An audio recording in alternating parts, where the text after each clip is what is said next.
Отново съм при кошерите, колеги. Минах 3 седмици, откакто бях тук последния път. Това, което смятам да направя, е един общ преглед. Вече са 3 семейства. Обясних ви предния път. Този кошер номер 2 беше много силен и го разделих на 2, т.е. отделих отводка от него в онзи номер 4. Вижда се летеж на пчели навсякъде, така че предполагам, че всичко е наред. Предния път проверих за майки, имаше майки и в двата кошера. В този кошер номер 4 бях прехвърлил старата майка от тук. Бях прехвърлил там и тя беше снесла много доволно количество пило. Дори сложих допълнителни восъчни основи. Сега ще погледна, ако всичко е изградено, може би ще трябва да добавя още, защото кошерът не е съвсем пълен. Има място за още рамки. А тук магазините бяха много тежки, даже ги изпуснах. Сега това, което ще направя, да проверя дали е запечатан меда и ако е запечатан меда, да го извадя и да освободя място за по-натам. Имам тук цъфнал слънчоглед, така че би трябвало все още да има паша. Този кошер, който е последния, няколко пъти вече през сезона го проверявам за мед и все няма. Сега пак ще го проверя, ще видя какво е положението. Ако се налага и там ще варим. Ще си приготвя пушилката, колеги. За пушилката си използвам коралти яйца. Слагам 2 парченца. В момента е празна. На дъното. И върху тях слагам малко пелети, които се продават готови. Гориво за пушалки, които са ми на превършване и трябва да си заредя. Слагам една шепа и паля с една газова горелчица. Държам няколко минутки и нещата се получават. Вече имаме огън. Корите са подхванали. След малко ще се подхванат и пелетите. Това е, вече не ми трябва гъста. Отивам да се обличам и действаме. Направих подготовката. Слагам ръкавичките и отваряме. Пушилката работи.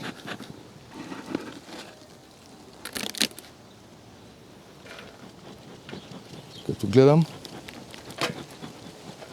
не виждам запечатване на питите.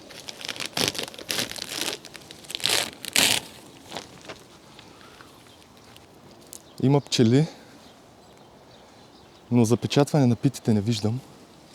Сега, разбира се, ще извадя една-две, за да погледна, но има пчелички в магазина. Вероятно работят нещо. Тук ми е интересно да видя дали има пило в плодника, защото предния път видях едни, според мен, точно снесени, много прясно снесени яйчеца. Дори не бях сигурен дали съм ги видял. Определено има много мед. Цялата е пълна, но не са запечатали. Ето тук започват да правят запечатки по едно, по две. Но нямаме фронт за варене на мед. Ще извадя още една. Да, пълно е. Пълно е, тук се почва се тук да запечатват в този край, да прибират, да позатварят килийките, но не е запечатан и няма да вадиме. Сега ще се опитам да погледна долу. Ще си направя място за да сваля магазина.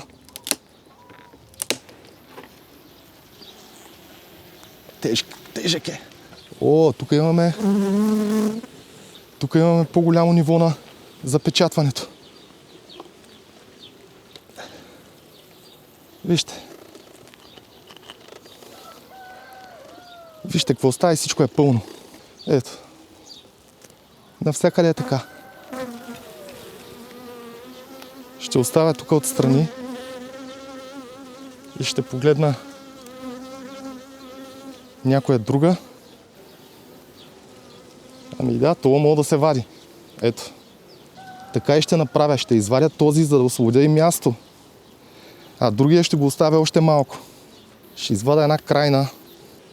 Ето, крайната и тя. От тази страна не е много, но не е проблем. Това е най-крайната пита. По-добре да имат место, отколкото да ги затапя. Те да затапят долу плодника. Предполагам, че е слънчоглед, жълтее ми. Определено този магазин го махаме. Ще отида да си взема съндъчето и продължавам. Взех си съндъчето, пластмасовата кутия, където да си сложа питите. От този кошер, колеги, за втори път варя мед и съм изключително доволен. Не вземах четчица. Ще трябва да се върна отново. Да, ще отида да взема четчицата. Ще го направим професионално. Няма да се излагаме.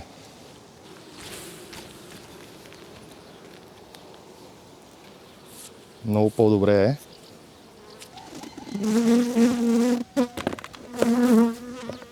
За пръв път слагам микрофон. Друг път разчитам на микрофона на камерата. И виждам, че има някакъв интерес към него. Ако трябва, ще го сваля. Ако ги дразни. Защото искаме да са спокойни. Айде в съндъчето. Ето, отваряме за преглед. Вадим мед. От това по-хубаво няма. Разбира се, очаквах. Трябва да съм честен, че очаквах. Защото предния път бяха много тежки тия магазини. Искам да погледна, колеги, какво е положението с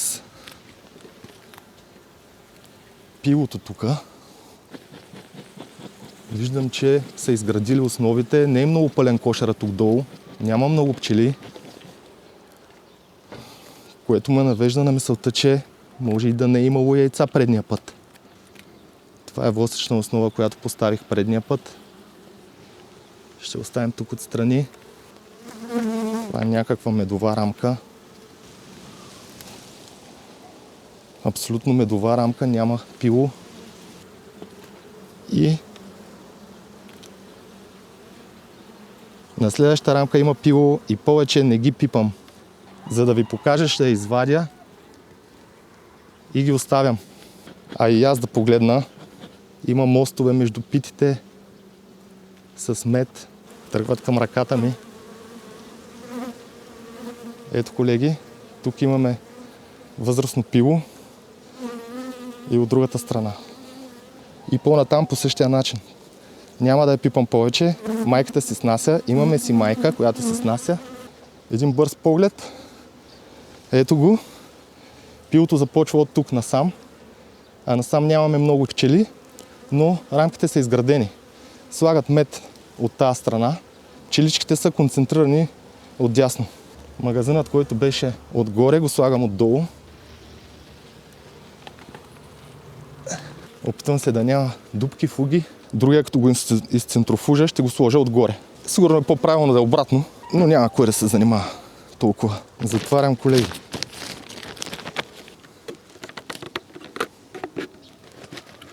Центрофужа, връщам магазина и с този кошер съм готов. Сега ще видя другия, но преди това ще закарам питите. Ето ги питите, не знам дали видяхте преди малко. Няма място за тази в кутийката. Събра само 9. Отиват в стаичката, където ще ги работим. И се връщам да погледна другите два кошера. Преместваме цирка на другия кошер, от другата страна. Тук целта е само да погледна дали са изградили питите, които им сложих предния път и дали има нужда от още да сложа. В общи линии е това.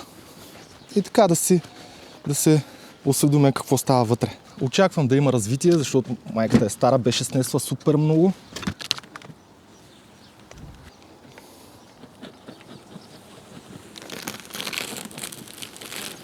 Пълно е всичко с пчели. Изградено е. Всичко е изградено.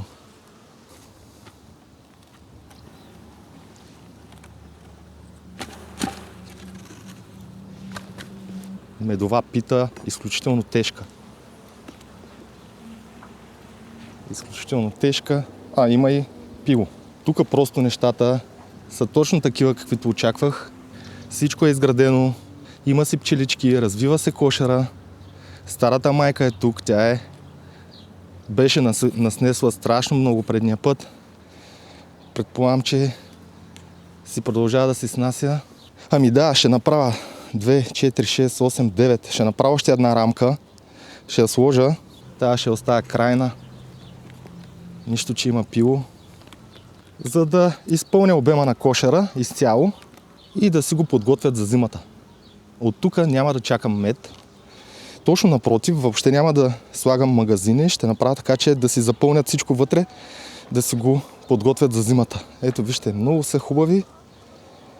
Пълно е с пчелички. Ето тук ще поставя една водща основа и да си се стягат за зимата. Има слънчоглед, може да се берат, после ще има различни тръни, така че не е проблем да се запасят и да си направят силно семейство за презимуване. Затварям ги, колеги, после ще направя една рамка и ще сложа. И ще погледнем там аджба, дали има някакъв мед. Добре, и преместваме цирка отново, за да видим имаме ли някакъв мед в този кошер или тази година ще се остане така. Ще се радвам, ако има, защото така иначе ще цапам всички салтанати, поне да ги нацапам за повече от един магазин. Пълни са с пчели, което е хубаво. Предния път нямаше и пчели по тях. Сега има пчели, не са запечатани, но да видя поне дали качват, което го очаквам вече, защото качват по-малко. Изглежда, че в края на сезона ще има мед и от този кошер. Тук качват по-малко. Сега ще опитам да видя отдолу. Отдолу ми се вижда, че е много по-сериозно положението. Всичко е побеляло. Искам да ви покажа. Вижте как са се белнали. Тук отстрани. Този определено е по-напреднал. Сега ще извадим някоя рамка. Най-накрая решиха да се качат да работят в тези магазини. Еми да. Пълнят, колеги. Нека пълнят. Оставям ги да си работят. Няма да варим мед от тук, защото не е готов, но съм доволен, защото са започнали да работят в магазините и до края на сезона ще изкараме така или иначе. Заедно с този, който остана на първия кошер и с тия двата магазина, в края на сезона ще ги извадим. Браво и на тия пчелички. Това, което смятам за първия кошер е да не им слагам магазин отново. Ще сложа само да изчистят рамките и после може би ще го огранича. Може пак да се стои там, но да го огранича и да си работят долу в плодника, да си направят за зимата запаси, защото половината от плодника беше от една страна с по-малко пчели, от друга страна новоизградените пити бяха празни, нямаше нищо по тях. Просто да си направят запаси за зимата. Мен повече не ми трябва там мед. Аз взех. Сега вземам за втори път. Това е трети магазин, който взимам. Имам и четвърти, който ще взема следващия път, когато го запечатам.